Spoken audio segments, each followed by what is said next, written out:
Hey guys, welcome back. Today we're going to do another not a comic book of Ghost, issue number 9 from Dark Horse Comics. And this is an interesting one. You know, I hadn't thought this would play out like this.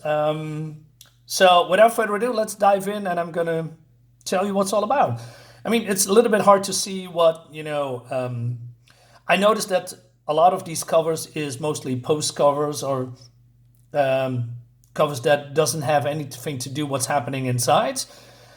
So that's interesting what's happening inside. So it seems that because of all what happens in the last couple of issues, Ghost wants to have revenge on her enemies. I noticed also a green moon. It's probably not sure there was a deliberate choice when it comes to coloring, but yeah. And she's basically going to the lair of Dr. October and, all her, associates. So we have Snake, who is mentally projecting himself out of his charred body. This is his body. So this is a psionic projection. And Dr. October has a hot smoking body with a disfigured face. And she's jealous of Ghost, that she is now dead but still alive and then eternally young. So she's pretty messed up. We have Mr. Mole here. It's just a small henchman. And then there's this guy. This guy is that one guy that he was basically a hitman after Ghost, but then she, basically ravaged his body and he's become paralyzed. His power is more, he can turn up the passion up into humans, and at some point that they are basically gonna kill themselves. He can accelerate lust and that's a kind of thing. That's an interesting power. And then we have Joe here, Joe Yimbo. He was a handsome guy, but then he has got infected by organic metal that slowly consumes his body, and he's basically very in love with Dr. October, and she's, appealing to his needs, And so we see Ghost observing, right? And basically Snake, is one of those guys that wants to, become the leader, have his own dreams, if you can call it that, goals, probably the best word. And he doesn't need Dr. October, and says, well, you know what? I don't know what you are doing, but we're going away. So she asked, hey, Joe, go after these guys and see what they are up and report back to me. But the only thing that they are doing is basically extorting people for money, which is not a bad thing, right? So he's calling a woman called Miss Carton, and Miss Carton says, yeah, get wrecked. I'm not going to pay you anything. So they decide to go after her. Right? So she's here, and rich, spoiled, a mouth that turns down when she smiles, eyes that are used to getting whatever they want. Even so, no one deserves what they are going to do with her or to do to her. And suddenly Joe is in the headlights, standing in the middle of the fast lane, staring at them. He just lets himself get hit. It's a heavy impact, metallic and wet, sickening. Snake fades in above her, smirking like a cartoon demon. And look at these cars. These cars look like they're from, the 40s or something. 40s, 50s. So they are having a car crash, But then Joe grabs her, and he's using his, Snake is using his psionic energy. He could kill him with his psionic powers, but he says, let's do it the old-fashioned way, and just shoots this guy. Her body floats like a magician's assistant, light as a feather, submissive, a perfect object, a love doll filled with helium. He put a bag over her head, reducing her even more. Now she's faceless, a body hovering in the hot air. They drift away on clouds on fire. Surprise! I ghosted him and let the bullet pass through. I suddenly realized that for the first time, I saved the man's life. Someone I didn't know or care about, and after all the times I let men die because they deserved to, because they were all the same. Funny, I know I didn't do it for myself or to feel heroic or anything like that. It could even be for the look of in his eyes, the complete shock still being alive. I get a tingle. I like it. And I like this too because she is, so full of revenge and anger and even vinegar. And now she is, being changed through all this, what happened to her. And she's now probably feel a little bit like a hero. So we see a little bit changes in her that I appreciate. Meanwhile, we see Dr. October doing, makeup stuff, and she's singing. And look at this, all these dolls. She's twisted. So Ghost comes in, and Dr. October cannot believe that she's still alive. So she is shooting at her, right? And then she accidentally, I guess, it's accidentally, hitting a rope. And then this, what is this, chandelier? And basically almost crushing her. She's still alive, by the way. But it looks pretty painful. And then we see a photo that I believe was once upon a time, Dr. October before she was disfigured, right?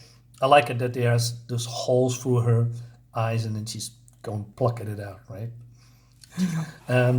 Meanwhile, and then we go to some kind of a haven that we've seen before. There's some adult stuff set going on because that's what Snake does. He's doing some snuff movies, and before he became this, he was extorting women and doing, sleazy stuff.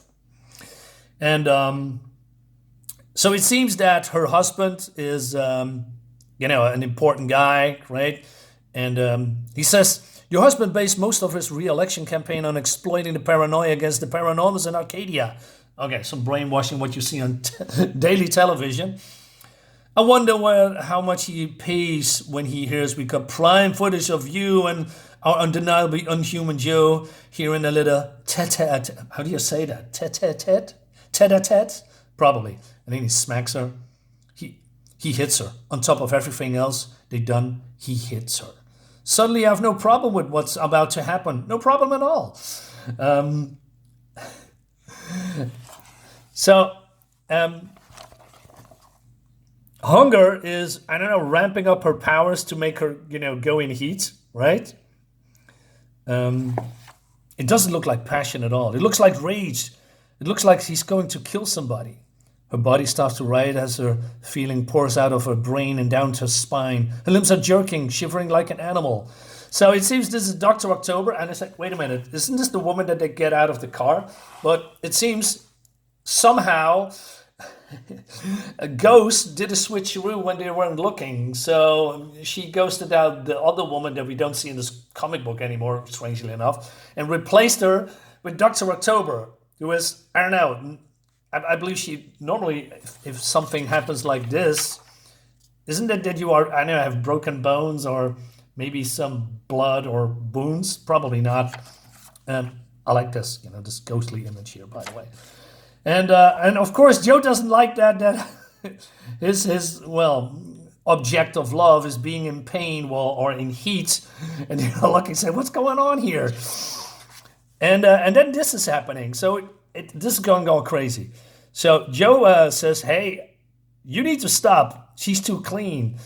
And then because he's in heat, she's jumping on Snake. And she says, embarrassing, you're so ugly. Snake doesn't like that. And using his psionic power to turn into this snake demon because that's what he can do. And he's feeding on, rage or something. And when he's getting angry, he is mostly unstoppable. But then she brings in another person that I do not really recognize, but somehow she does. It seems that this guy has full of hate. But he is, cannot move. And it's MacReady. And MacReady hates so much that basically overloading his powers and he feeds on it, but it's just too much, right? So I think, okay, this is going crazy. So, and then this, I don't know, maybe some symbolism that, the fire is raging so hard that it's just erupting. And Mr. Mole thinks, I need to get out of here. With one final operating gesture, Dr. October runs to the great shape and impales herself on his blade. She says, Joe, don't let me die. You love me, don't you, Joe? You love me. The warehouse erupts in a blast that echoes out across Arcadia. As the wave of flames arouse up. I see hunger smile for the last time, and I realize he's turning his power on himself. He explodes with passion, with pain. They consume each other like a snail swallowing its tail. The last thing I notice, his hands are moving, because he was paralyzed, right? Joe makes out. His remaining flesh has burned clean away, leaving only the metal.